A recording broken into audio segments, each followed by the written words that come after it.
नमस्कार। आज हम बात करने वाले हैं भारत के बनने की कहानी के एक बहुत ही दिलचस्प पहलू की। वो कहानी कि कैसे 562 अलग अलग रियासतें मतलब रजवाड़े आजाद भारत का हिस्सा बने। सच कहूं तो ये एक देश को गढ़ने की एक जबरदस्त कहानी है। देखिए, जब अंग्रेजों का राज था ना, तो भारत जैसा आज दिखता है वैसा बिल्कुल नहीं था। ये कोई एक देश नहीं था, बल्कि 500 से भी ज्यादा छोटी बड़ी रियासतों का एक कह सकते एक पैचवर्क था। सोचकर देखिए, 562 रियासतें, हर एक का अपना राजा, अपने कानून, अपने नियम। और इन रियासतों में भी जमीन आसमान का फर्क था। मतलब एक तरफ थी बिलबारी, एक छोटा सा गांव जहां सिर्फ 27 लोग रहते थे, और दूसरी तरफ था हैदराबाद, जो साइज में इटली जितना बड़ा था और जहां 1 करोड़ 40 लाख लोग रहते थे। यही जो जबरदस्त विविधता थी ना, यही इन रियासतों की पहचान भी थी, और यही आगे चलकर भारत को एक करने में सबसे बड़ी चुनौती भी बनने वाली थी। अच्छा, इसी दौरान ईस्ट इंडिया कंपनी ने क्या किया? उन्होंने बहुत चालाकी से जो सबसे अच्छी, सबसे उपजाऊ और कीमती जमीनें थीं, उन पर अपना कब्जा जमा लिया। तो नतीजा क्या हुआ? ज्यादातर रियासतों के पास बचे पहाड़ी, मुश्किल और कम उपजाऊ इलाके। मतलब उनकी आर्थिक और मिलिट्री ताकत पहले ही सीमित कर दी गई थी। तो अब सवाल ये उठता है कि ये सब हुआ कैसे? कैसे एक व्यापारी कंपनी शासक बन गई? चलिए, कहानी के इसी हिस्से को समझते हैं। ये एक ऐसे रिश्ते की कहानी है जो शुरू तो बराबरी से हुआ था, लेकिन खत्म हुआ पूरी तरह से गुलामी पर। ये सब रातों रात नहीं हुआ, लगभग 200 साल लगे और धीरे धीरे अंग्रेजों का शिकंजा कसता गया। सबसे पहले आई रिंग फेंस पॉलिसी, मतलब अपने इलाकों के चारों तरफ बफर स्टेट्स बनाओ। फिर आई सब्सिडियरी अलायंस या सहायक संधि, जिसने राजाओं को अपनी ही सुरक्षा के लिए अंग्रेजों पर निर्भर कर दिया। इसके बाद आई सबऑर्डिनेट आइसोलेशन की पॉलिसी, जिसने राजाओं से विदेश नीति का हक ही छीन लिया। और फिर 1857 के गदर के बाद आई सबऑर्डिनेट यूनियन की पॉलिसी, जिसने ये साफ कर दिया कि सबसे ऊपर सिर्फ और सिर्फ ब्रिटिश क्राउन है। इन सब में वेलेस्ली की सहायक संधि तो एक मास्टर स्ट्रोक थी। आइडिया सिंपल था, राजा अपनी हिफाजत के लिए ब्रिटिश फौज रखेंगे और उसका सारा खर्चा भी उठाएंगे, लेकिन बदले में वो अपनी विदेश नीति और अपनी रक्षा का कंट्रोल खो देंगे। हैदराबाद और अवध जैसी बड़ी बड़ी रियासतें भी इसी जाल में फंस गईं और अंग्रेजों के अधीन हो गईं। और इसी समय एक और बड़ा बदलाव आया। रियासतों में जो ब्रिटिश रेजिडेंट्स होते थे ना, उनकी भूमिका ही बदल गई। जो पहले सिर्फ एक एम्बेसडर या राजदूत की तरह काम करते थे, वो अब क्राउन के सुपरवाइजर बन बैठे। उनका काम था राजा के हर फैसले पर, हर काम पर नजर रखना। ये पावर डायनामिक्स में एक बहुत बड़ा, बहुत ही अहम मोड़ था। अब आता है 1857 का दौर। इस विद्रोह के बाद अंग्रेजों ने एक नया कॉन्सेप्ट पेश किया, पैरामाउंसी। इसका मतलब था सर्वोच्चता। मतलब अब कोई शक नहीं, कोई सवाल नहीं, सबसे बड़ी ताकत ब्रिटिश क्राउन है और हिंदुस्तान की हर रियासत, हर राजा उसके नीचे है।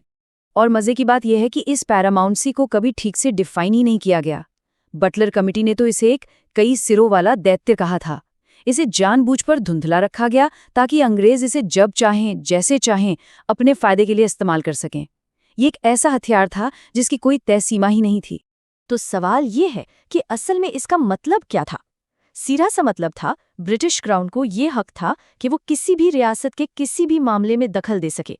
वजह कुछ भी हो सकती थी, चाहे वो अच्छे शासन का बहाना हो या फिर अपने शाही हितों की सुरक्षा।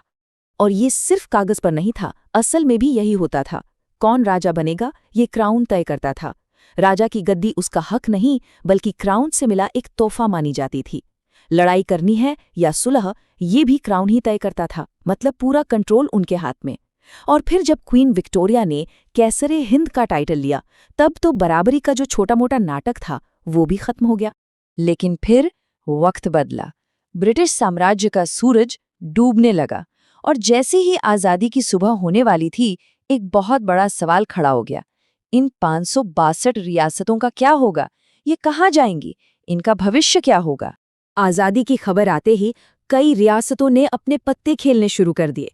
कई राजाओं ने मिलकर एक अलग गुट, एक अलग संघ बनाने की साजिश की।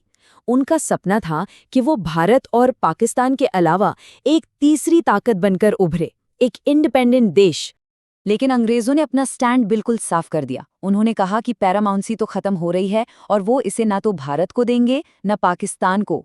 रियासतें आज़ाद हैं, लेकिन सिर्फ भारत या पाकिस्तान में से किसी एक को चुनने के लिए। लॉर्ड माउंटबेटन ने तो 2-2 कह दिया कि किसी भी रियासत को एक अलग देश के तौर पर मान्यता नहीं दी जाएगी। मतलब साफ था, ऑप्शन सिर्फ 2 थे, तीसरा कोई नहीं। और बस यहीं से शुरू होता है कहानी का आखिरी और शायद सबसे तेजी से घटने वाला चैप्टर। जिम्मेदारी उठाई सरदार वल्लभ भाई पटेल ने। उनके नेतृत्व में भारत की नई सरकार ने इन सारी रियासतों को एक झंडे के नीचे लाने का मुश्किल काम शुरू किया।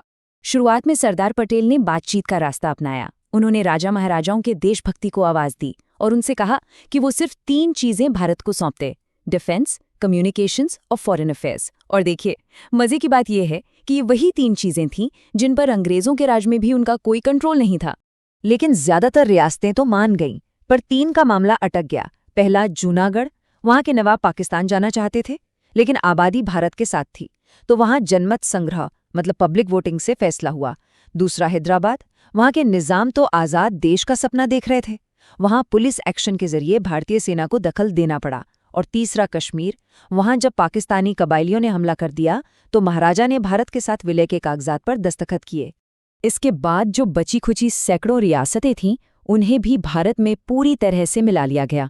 कुछ छोटी रियासतों को पास के बड़े राज्यों में मिला दिया गया, कुछ को सीधा केंद्र के कंट्रोल में रखा गया, जैसे आज की यूनियन टेरिटरीज, और कई रियासतों को मिलाकर नए राज्य बना दिए गए, जैसे राजस्थान। और 1956 आते आते ये सारी रियासतें भारत की एक यूनिफॉर्म पॉलिटिकल सिस्टम का हिस्सा बन गई। तो ये थी कहानी 200 साल का इतिहास। लेकिन ये हमें एक बड़े सवाल पर लाकर छोड़ देती है। सैकड़ों अलग अलग राज्यों को इतनी तेजी से और कहीं कहीं जोर जबरदस्ती से एक देश में मिला देना, इस पूरी प्रक्रिया की विरासत आज भी हमारे क्षेत्र की राजनीति और समाज पर कैसे असर डाल रही है? ये एक ऐसा सवाल है जिसका जवाब शायद आज भी हम सब मिलकर ढूंढ रहे हैं।